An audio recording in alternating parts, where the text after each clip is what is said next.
Hello everyone, I am Anil Gupta. Today I will share our opinion on the impact of RBI circular on revised framework for resolution of stressed assets on asset quality and capital position of the banks. In our view, the current loan restructuring norms are relatively tighter than the previous ones.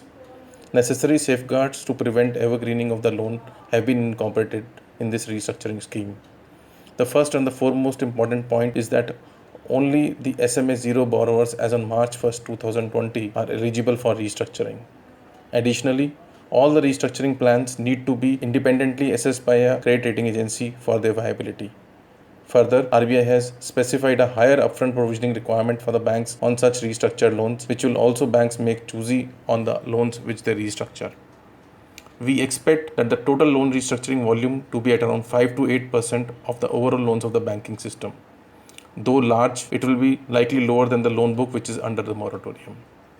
Currently, 10 to 60% of the loans are under moratorium across various banks, and we expect that the proportion of the overall system-wide loans under moratorium may decline to around 10 to 15% by end of August-September.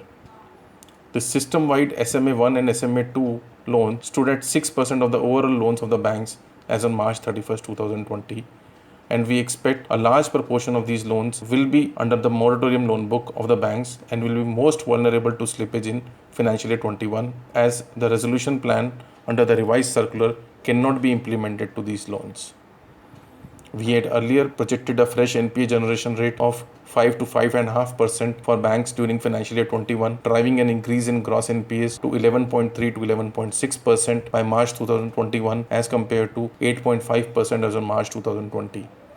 With expectations of a reduced slippage rate of 3 to 4%, we expect the gross NPAs to be lower at 9.8 to 10.3% by March 2021. A lower slippage rate will also reduce the capital requirements of the banks. We had earlier estimated the capital requirement of public banks to be around 46,000 crores to 82,000 crores for financial year 21 and rupees 25,000 crores to 48,000 crores for private banks during financial year 21-22, and this will now decrease.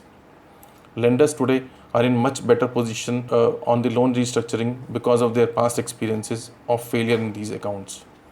The MSME loan restructuring scheme, which has been in place since February 2018, saw only 2% of the total MSME loans being restructured as per the ICRA's estimate, which reflect lenders' careful approach towards such loan restructuring. Thanks.